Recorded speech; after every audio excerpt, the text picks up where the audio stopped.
আসসালামু আলাইকুম বন্ধুরা, সবাই ভালো আছেন নিশ্চয়ই। আগে বলছিলাম বাসায় একা ব্যাচেলার জীবন। মসজিদ থেকে জুমার নামাজ পড়ে এসে এই যে এক পট চাল ধুইতেছি আমি। চাল ধোয়ার পরে চুলায় বসিয়ে দিতে হবে। সুতরাং সুন্দর করে ধুইতেছি, পরিষ্কার করতেছি। এই আর কি করা, ব্যাচেলার মানুষ থাকতেছি, 2 দিনের ব্যাচেলার, খাইতে তো হবে আবার।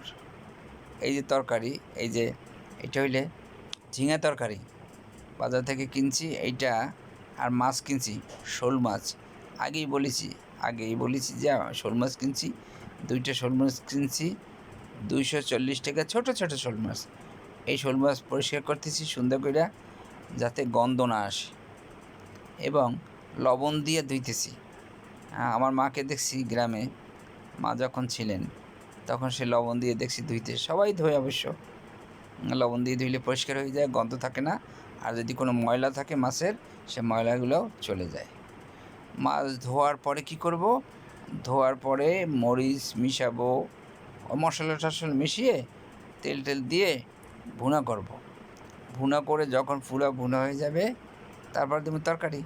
একেবারে সোজা, একটা সোজা রান্না। এই যে রেডি করতেছি, এই যে হলুদ, মরিচ, তেল, তারপরে পেঁয়াজ বাটা, লবণ। এই যে আমার তরকারি রেডি, সব রেডি, মোটামুটি সব রেডি। এইবার আমি 1 চামচ হলুদি গুঁড়া দিলাম,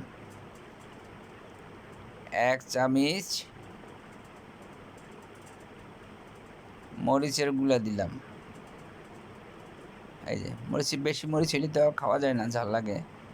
তারপরে কি দিব, এইবার পরিমাণ মতো লবণ দিলাম।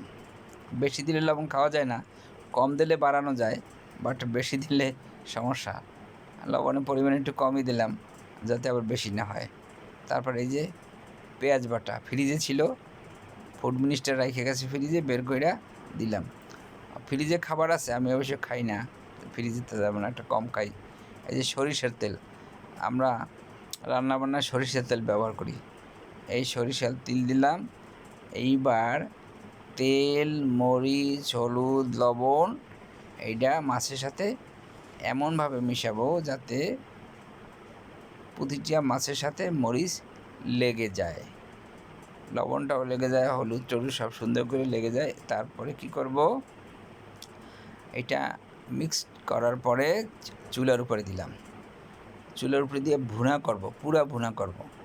ভুনা করে যখন তেল মরিচ টরিচ ভুনা হয়ে যাবে, তার গন্ধটা নষ্ট হয়ে যাবে, তারপর কি করব, তারপর দেব পানি।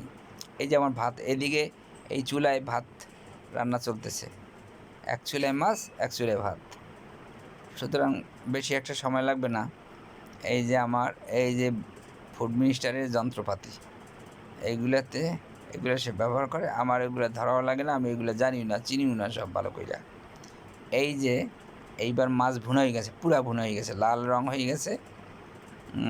এইবার তেলও শেষ হয়ে গেছে, একটু পোড়া পোড়া ভাব হয়ে গেছে। এইবার তরকারি দেব, এবং তরকারি দেওয়ার পর পানি দিছি। এই যে পানি দিয়ে এইবার ঢাকনা দিয়ে দেবো, যাতে পানি কমে যাবে এবং মাছ এবং ঝিঙা তরকারি সেদ্ধ হয়ে যাবে।